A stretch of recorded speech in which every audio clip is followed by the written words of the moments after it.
அதாவது பாஜகவுக்கு காங்கிரஸ் தலைவர்கள் தான் போறாங்க, அவர்களா போய் நிற்கிறாங்க. காங்கிரஸ் கட்சி தனது கட்டமைப்பு பலத்தை இழந்து கொண்டு இருக்கின்றது என்கின்ற ஒரு வாதத்தை ஸ்ரீகாந்த் கருணேஷ் வைக்கிறாரு. நீங்க பல மாற்றங்களை கொண்டு வர்றீங்க, இது காங்கிரஸ் ஒரு பலவீனப்படுகின்றதா? இல்லை, காங்கிரஸ் கட்சி பலவீனப்படுதுன்னு சொல்ல முடியாது. இன்னைக்கு கடந்த கர்நாடகாவில் பார்த்தீங்கன்னா மத்திய பிரதேஷ், ராஜஸ்தான், சத்தீஸ்கர், இமாச்சல் பிரதேஷ் என்று பல மாநிலங்களில் நாங்கள் வெற்றி பெற்றிருக்கிறோம்.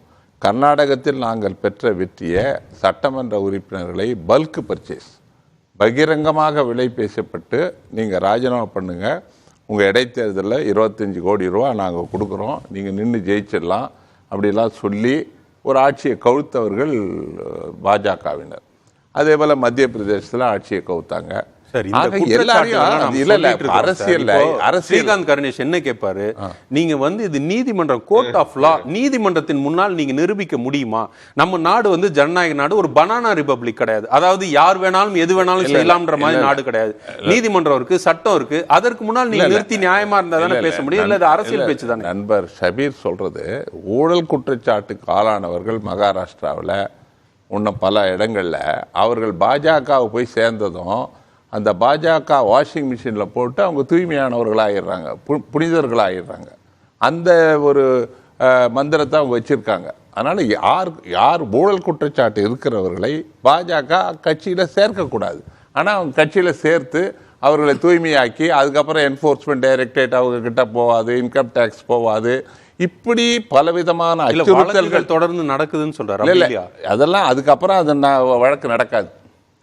ஒரு தடவை பாஜகவில் சேர்ந்துட்டா அமலாக்கத்துறையும் வருமான வரித்துறையும் மத்திய புலனாய்த்துறையும் அவங்க கிட்டேயே போகாது. அவர்கள் சுதந்திரமாக இருப்பார்கள். அந்த அந்த வழக்கிலிருந்து காலப்போக்கில் விடுவிக்கப்படுவார்கள். இப்படி தான். ஏன் இப்படின்னா, இதே குஜராத்தில் முதலமைச்சராக இருந்த மோடி அவர்கள் கோத்ரா ரயில் எரிப்புக்கு பிறகு ஆயிரக்கணக்கான இஸ்லாமியர்கள் கொல்லப்பட்ட வழக்கில் 9 மணி நேரம் சிறப்பு புலனாய்வு குழு RK ராகவன் தலைமையில் விசாரிக்கப்பட்டவர் தான் இந்த முதலமைச்சராக இருந்த மோடி. அதே அமித்ஷா அவர்கள் உள்துறை அமைச்சராக இருந்து கைது செய்யப்பட்டு மும்பையில் நிபந்தனை ஜாமீனில் இருந்தவர் தான். அதற்கு பிறகு அவர்கள் காலப்போக்கில் அவர்களே இந்த நாட்டினுடைய பிரதமராகவும் இன்னைக்கு உள்துறை அமைச்சராக இருக்கிறாங்க. அந்த அதெல்லாம் கடந்த கால வரலாறு. அதனால நான் பேசிடுறேங்க.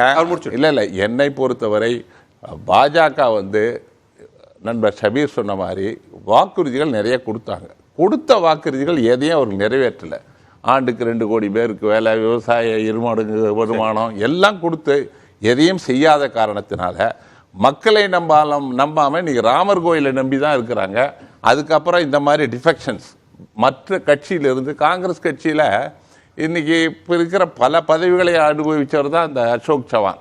அவங்க அப்பா SB சவான் முதலமைச்சராக இருந்திருக்கிறார், இவரும் முதலமைச்சராக இருக்கிறார். ஆதர்ஸ் அந்த இதில் ஊழலில் சம்மந்தப்பட்டவர் எல்லாம் இருந்தும் கூட அவர் காங்கிரஸ் கட்சியில் இருந்தவர்களையெல்லாம் இவர்கள் ஒரு ராஜ்யசபா சீட்டுக்கு அவர்கள் பலியாகி விடுகிறார்கள். அது ஒழுக்க சிதைவு, அரசியலில் ஒழுக்க சிதைவு. காங்கிரஸ் கட்சியில் இருக்கிற பலகீனமானவர்களை அவர்கள் தொடர்பு கொண்டு அவருக்கு ராஜ்யசபா சீட்டு கொடுத்து தான் நீங்கள் உங்கள் கட்சியில் சேர்க்குறீங்க. இதனால் அவரோட எந்த காங்கிரஸ்காரரும் போக மாட்டாங்க. ஒரு மிலண்டியாராவோ கூடவோ அல்லது அசோக் சவான் கூடவோ அல்லது வேறு யாரோ பேர்லாம் சொல்கிறாங்கல்ல, அவர்களுக்கெல்லாம் காங்கிரஸ் கட்சி, நான் சொல்கிறேங்க, காங்கிரஸ்காரன், உண்மையான காங்கிரஸ்காரன், காங்கிரஸ் கட்சி கொள்கையை ஏற்றுக்கொண்டவன், அவன் கடைசி மூச்சு இருக்கிற வரைக்கும் எந்த கட்சிக்கு வேணா போகலாம், ஆனால் பாஜகவுக்கு போக மாட்டான்.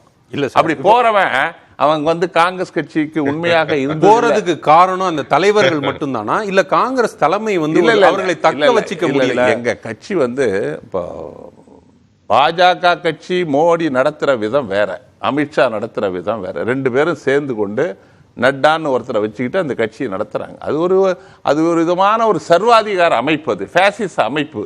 அதுல கட்டுப்பாடு எங்க கட்சி நான் சொல்றேன் ஜனநாயக அமைப்பு. இல்ல நட்டான்னு ஒருத்தரை வச்சு நடத்துறாங்கன்ற வார்த்தையை சொன்னீங்கன்னா அதே மாதிரி மாற்றியும் சொல்ல முடியும். என்ன, காங்கிரஸ் கட்சி தலைவரையும் அவர்கள் மற்றவர்கள் அப்படி மாற்றி சொல்ல முடியும். இல்ல நான் சொல்றேன் எங்க கட்சி எப்படி, நான் சொல்றேன் எங்க கட்சி எங்கள் ராகுல் காந்தி ஸ்ரீகாந்த் அந்த கேள்வியை தான் கேக்குறேன். நீங்க அவர் முடிச்சிட்டு ராகுல் காந்தி அவர்கள் இன்னைக்கு மல்லிகார்ஜுன் கார்கேவை தலைவராக நியமிச்சிருக்காரு. அவர் செயல்படுகிறார், பல முடிவுகள் எடுக்கிறார். ராகுல் காந்தி கட்சி வளர்ச்சிக்காக அவர் வந்து எந்த பதவிக்கும் ஆசைப்படாமல் 1989க்கு பிறகு கிட்ட 30 ஆண்டுகளாக நேரு பாரம்பரியத்தில் சோனியா காந்தியோ ராகுல் காந்தியோ எந்த அரசு பதவிகளுக்கும் வந்தது கிடையாது. அவர்களுக்கு சொந்த வீடு கூட கிடையாது. அன்னைக்கு ராகுல் காந்தி பதவி பறிக்கப்பட்ட போது அவங்க அம்மா கூட தான் போய் வீட்டில் தங்கினாரு.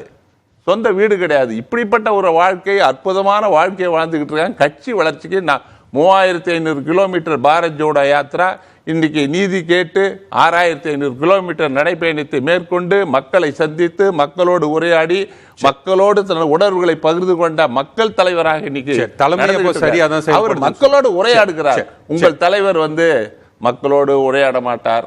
அவர் பேசுவார், மற்றவங்க கேட்கணும். அவர் யாரும் கேள்வி கேட்க முடியாது. பத்திரிகையாளர்களை சந்திக்காத, பாராளுமன்றத்தில் கேள்விக்கு பதில் சொல்லாத ஒரே பிரதமர் மோடி தான்.